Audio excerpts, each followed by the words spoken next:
back there. I think that looks pink, but I'm kind of looking into the light. Pink or purple? That's pink. All right, pink. Hi, I'm a teacher and a parent, and I really like the story of my mom teaching me that you need to work hard to achieve, and I wondered what the provisions are in your reform agenda for the students that don't have a parent or any adult telling them those things and pushing them that education is important. I acknowledge that that's one of the hardest parts. And I don't know that government can play that role. I don't know. But what I do know is this, that there are good teachers and good leaders inside schools that can help to supplement that role. They can't replace mom or dad, a role model at home, like my mother was to me. But by empowering teachers, we've seen in places like the Harlem Children's Zone, and Jeffrey Canada and the work that he's done there. He took one of the worst neighborhoods in America, and those children are now achieving extraordinary results in Harlem, many of them with a single parent or no parent at all, because they focus differently on those children than some other ones. And so I can't tell you that in this plan I have a solution for the parentless child. It's a heartbreaking thing. But I don't know that government can fix that by itself. I don't know whether it's not true that it really takes a number of different people to try to encourage that child and motivate that child. Other people in their lives, mentors from Boys and Girls Clubs and other volunteer organizations. There's going to be a whole collective group that's going to need to try to help make that child motivated. You put your finger on one of the most difficult issues, and I'm not going to stand up here and tell you I have an answer to it. So, but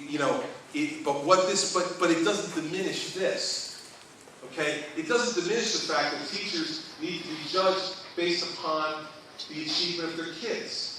And that achievement is not just reach a number, because if you have a child who comes in and is below grade level, and you bring that child up significantly in that year, by more than a year's growth, but not quite to the next level, well then you deserve to be compensated for that. And I've heard Jeff Canada talk about how he does this in the Harlem Children's Zone, where he said, if a teacher has a class that she inherits or he inherits that's at 85% of grade level, and when they finish the year they're at 90% of grade level, some would say, well, geez, look at that class is 90% of grade level. That teacher deserves big money. He said, I have another teacher down the hall who inherits a class that's at 45% of grade level, and those kids graduated or finished that year at 75% of grade level. That teacher deserves more. It's below the 90%. But the movement that that teacher brought to that group of kids is much more significant than the 5% movement from 85 to 90. So when we talk about a system that has student achievement as a component, we're not talking about mindlessly testing to one level. We're talking about evaluating student progress. And teachers can do what they can do with what they are given. And as long as they're showing that kids are improving and improving at a rapid pace, they deserve the credit for that, and they deserve to be compensated, I would tell you, based in large part upon that kind of achievement. So it's all got to be relative compared to what you have. It can't be just to a number, because everybody's situated differently, like the child you're talking about who comes in without necessarily a parental influence at home to say, have you done your homework yet? Did you read that extra half hour that your teacher asked you to read? Turn off the PS3 and the television set and pick up the book. I get it. I'm fighting that fight every day too. Okay? I'm fighting that fight. My 10-year-old son Patrick would play PS3 18 hours a day if I let him, and never read Tom Sawyer. Well, this summer the PS3 went off and he read Tom Sawyer because that's what he's going to do. This gentleman up here.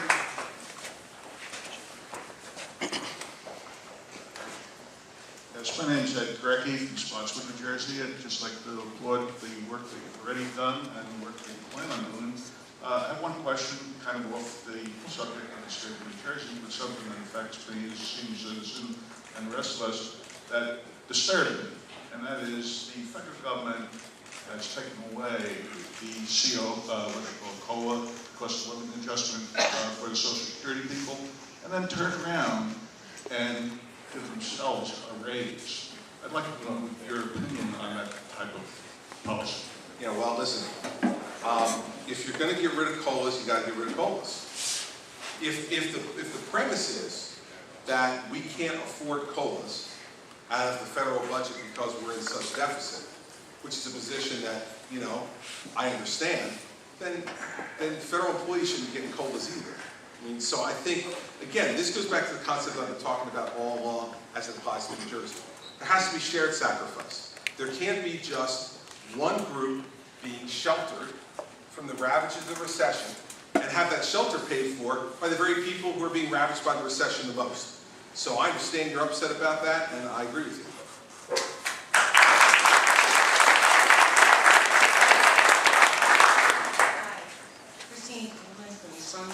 My question to you is not on this. I love what you're doing with the education.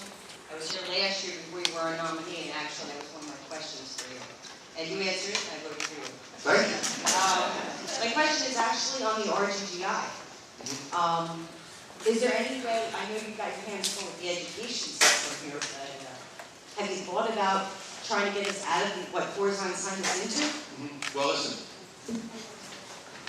RGGI, for those of you who don't know, is the Regional Greenhouse Gas Initiative, which is this concept that regionally, this northeastern region should come together to try to reduce greenhouse gases in order to try to have an effect on global warming. Here's the thing. My concern about Regional Greenhouse Gas Initiative is that Pennsylvania isn't in it. So, we know that programs like RGGI increase the cost of doing business in the state of New Jersey. Now, if we're all in it, I'm not even sure I agree with it, but let's say for the sake of argument that I agree with it, okay? If we're all in it, then that's one thing. But when we have the state of Pennsylvania who said, count us out, that lowers the cost of doing business in Pennsylvania, the state we're competing with for private sector jobs, and that hurts New Jerseyans. And so my concern about RGGI is that it is not truly a regional greenhouse gas initiative. It's a partial regional greenhouse gas initiative. I can't believe I said that like 5 times, but without stumbling over it until the end. So my concern about it, and the thing we're looking at, I've asked the BPU to look at, or the folks at the Board of Public Utilities who oversees our participation in it, is to give an evaluation to me as to the anti-competitive nature of this and how it's affecting New Jersey businesses. And I'm going to make the evaluation of our continued participation in it based in large part upon just how anti-competitive it is and how much it's hurting the private sector and keeping our unemployment rate artificially high. What about us? What do you mean, what about you? Our costs have gone up. Of course, I mean, I'm talking about competitiveness in every sense, okay? It's about creating private sector jobs, it's about people being able to afford their electric bills. That affects competitiveness, because if their costs are too much, they leave. And they go someplace else where they can afford to live. So that's what I mean by competitiveness, competing for brains to stay in New Jersey and competing for jobs to be in New Jersey. So that's the evaluation that President Solomon of the Board of Public Utilities is making for me. And then once we have a report and a position on that, you can bet that I'll be in a town hall like this, making it public and having a discussion about it. This gentleman here with the gray shirt. Governor, you know, that woman who was saying people did not have like a mother and father. I was raised, I spent a good many years in an orphan's home in Nutley, New Jersey, you know, and I've always had to depend on the kindness of strangers. That comes out of a streetcar named Desire.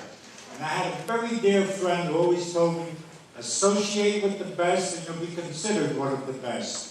Now, I'm very proud to say I have a daughter who's top doctor in New Jersey, and also I have a son, business, and also another son who works for the United States Army, going around the thing. The thing is, I just want to question you on, now the motor vehicle department, I understand.